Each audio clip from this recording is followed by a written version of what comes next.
And chickens. We had 5 cows, and I'm telling you, we had to go from school to Passburg, now where they got the graveyard, to get the cows. And we'd have to chase them home. And one day, my teacher was very nice. She said, "Liz, come here." I said, "Yeah." She said, "There's a storm coming up. Do you have to go and get the cows?" "Yeah."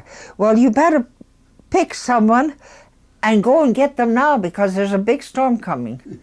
So I got let out of school to go. Good teacher. And you know, even if I came late to school, because we used to deliver milk to the company houses, up the dairy, all over, you know, and you wouldn't believe me, but my mother had a bag and she put quartz in I used to take it on the bicycle. I was a real good bicycle driver. Not anymore, I can't. Anyway, that's the way my folks, you know, we had lots of milk and butter, and my mother used to make, and cheese. So we were okay. I think everybody at that time had cows. The kids had to go for cows. And the kids all had to do their chores at home. Not like now. They don't do their chores at home. "Oh, I got this to do and I got that to do." They don't do this as we had to. But I'm telling you, that's life when you're growing up. And you know what? Well, we didn't have a washer or a dryer at home. So I used to scrub in one tub and my sister would scrub in the other, and then we reversed it the next week. And then my mother would rinse them out and hang them out, you know. So anyway, I was when I started going with you, 16? When we were getting married, I said, "Oh boy, I'll get away from the cows." So help me, my mother they bought a washer and a dryer, and they got rid of the cows. So I said, "Gee, that's when they sure made use of us when we were home." But that's life when you're growing up here in the coal mining town. Frank Slide, that was relief camp, made that. That's what they had, relief camps. 20 cents a day. That was R.B. Bennett yet. And when he went to London, they made him a lord.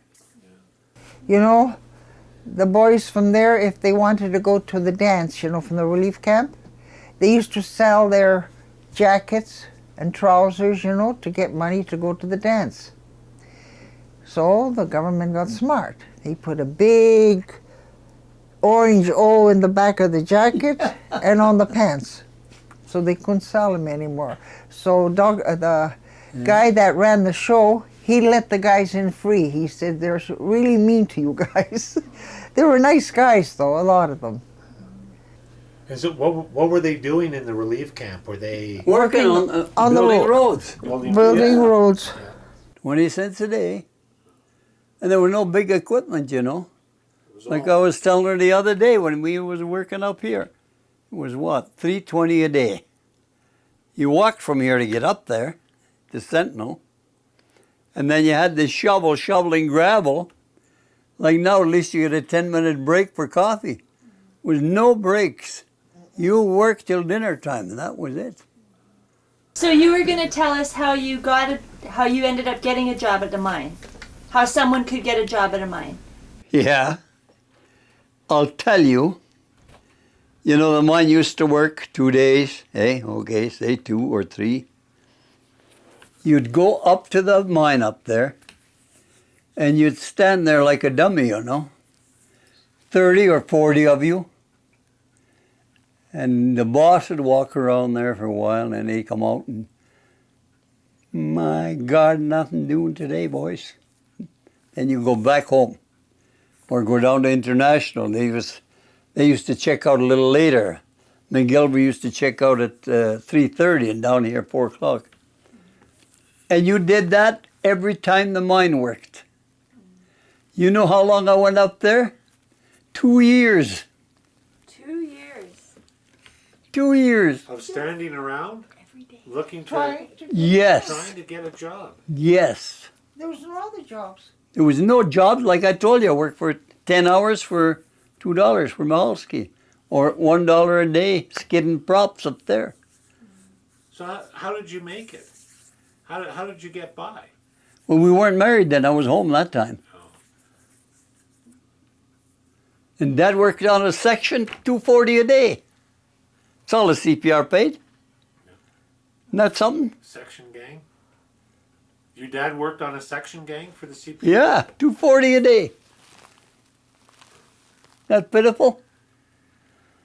And then poor guys came home so tired, I'm telling you.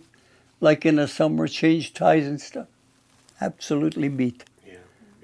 That was all bull work. It was all just Sure it was. heavy physical Then they work. blame unions, you know. You can't blame unions.